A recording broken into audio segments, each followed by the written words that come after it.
Hey there to my 35 subscribers, my future subscribers, and all the people that secretly watch me without subscribing.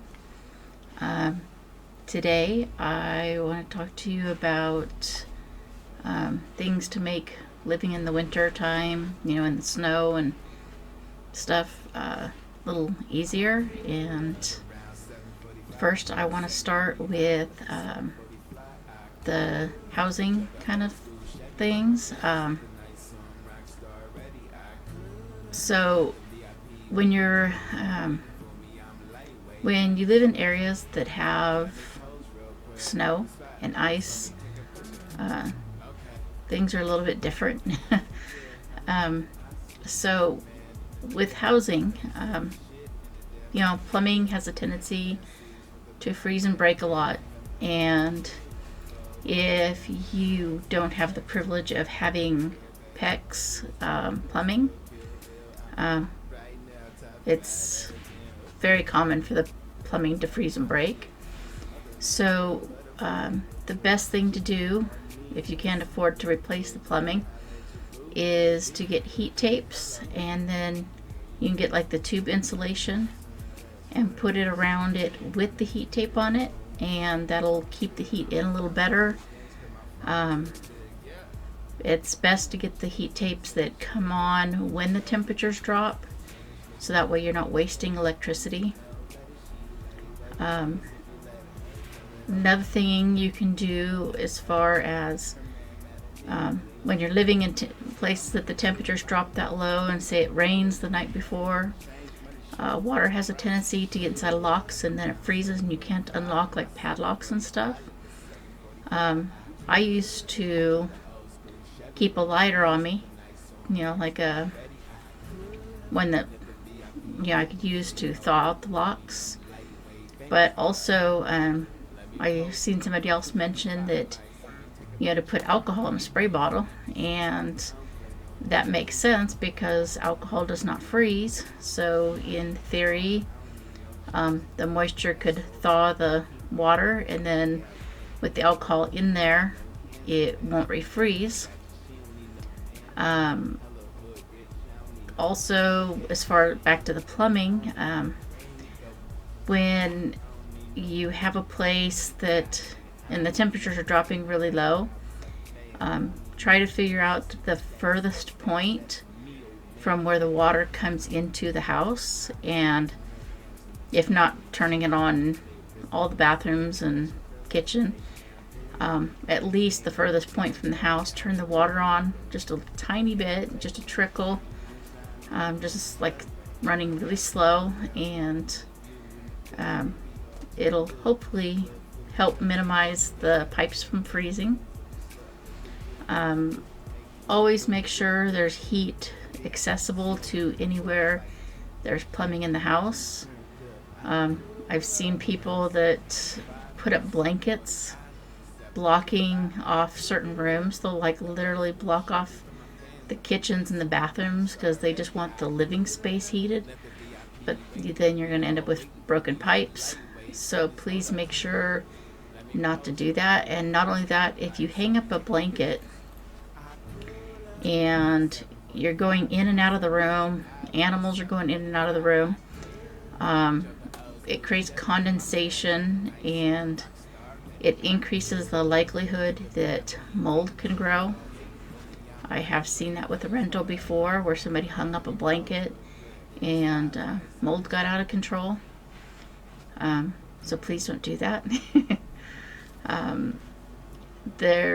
Then also on your ceiling fans, a lot of people don't realize there's a little switch to reverse the blades, the direction they spin, because one direction blows air down and the other one pulls air up. And so in the wintertime, you want to put the ceiling fans into reverse mode so it can spread the heat out a little bit better. When you get the snow outside and you go to shovel, try to shovel at least twice as wide as you want it to if you're expecting it to snow more than once. because if you shovel just the width that you want and then it snows again, it's going to be harder to get the width that you want. But also, it's best to just clear out any kind of walkways and driveways completely and put all the snow on the lawns. That way, when it does thaw, you don't end up walking through a lake at the end of the day and then wake up in the morning and have to go ice skating down your driveway or whatever. But it works better if you just put all the snow on your lawn, so when it melts it goes somewhere other than where you're walking. For the people that have pump houses or well houses, instead of city water, make sure you have like either a heat lamp or a heater to keep the plumbing warm. And especially the control box, you definitely want to keep it warm. You don't want anything freezing and breaking in there, because then you'll have no water. And when water freezes in a pipe, the ice can spread and move down the pipe in a way where, if you have it freezing back clear at the pump house, it'll take a lot longer to get water to the house once it does start thawing. Also, when you're dealing with like really cold temperatures and stuff, try to make sure you have a full tank of gas in case of emergencies, so you can go somewhere if you need to. Nobody really likes pumping gas out in freezing temperatures, and so make sure the tank's full as soon as the temperatures start getting freezing temperatures. If you're in a bigger place, you'll have to fill the tank a lot more often, but anyway. Now moving on to driving. Even experienced drivers have simple accidents. They get comfortable or confident and they stop being afraid of the things they were when they first started driving in it. Even with me, my first experience driving on ice and in the snow, I wasn't going very fast at all. Maybe 5 miles an hour, and hit a fire hydrant because the car wouldn't stop. And I was at an intersection, and I was coming to the stop sign, but nobody had given me any instructions on how to drive in the snow, and I just kind of kept going through the intersection. And anyway. So the point is, when you go to stop, a lot of people panic and they hit their brakes, and that kind of defeats the purpose, because that'll just lock up your wheels and you'll end up sliding.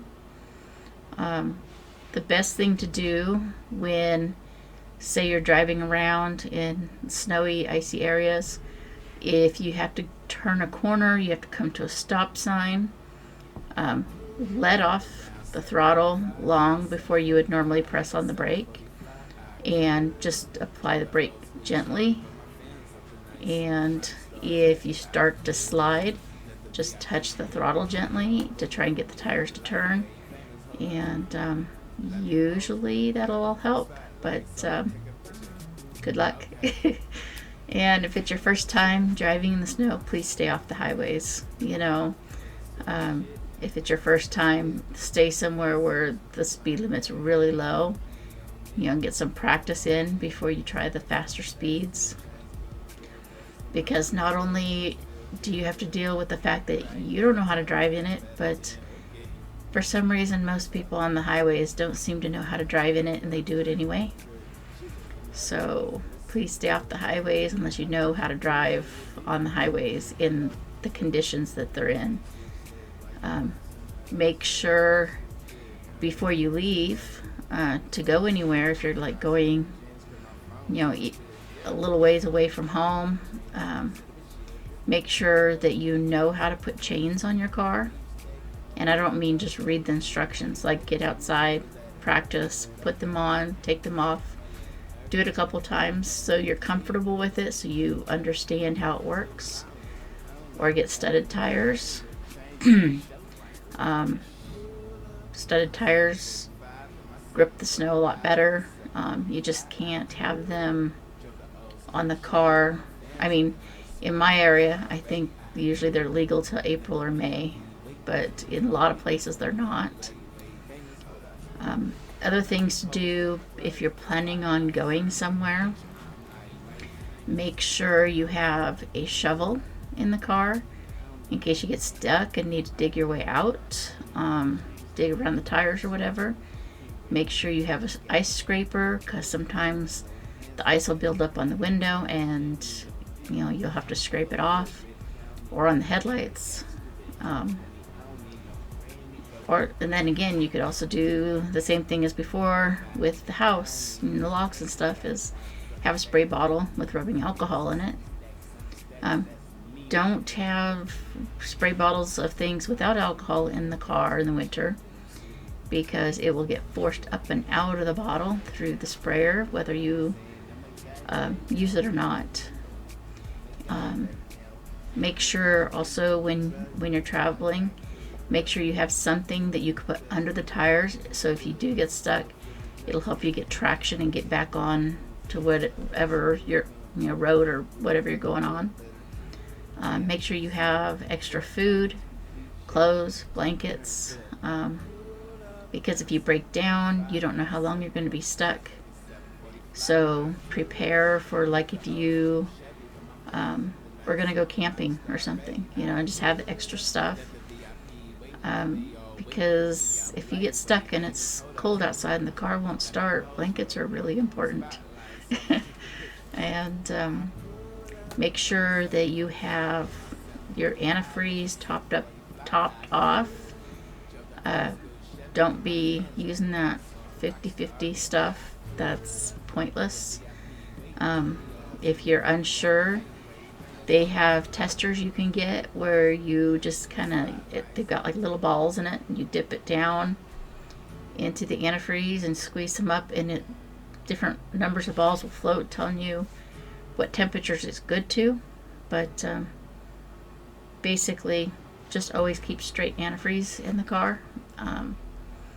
And as far as the windshield fluid, you could get some that has like antifreeze properties in it, so it won't freeze and break your lines, and you can spray it on your window and it'll actually clear it off.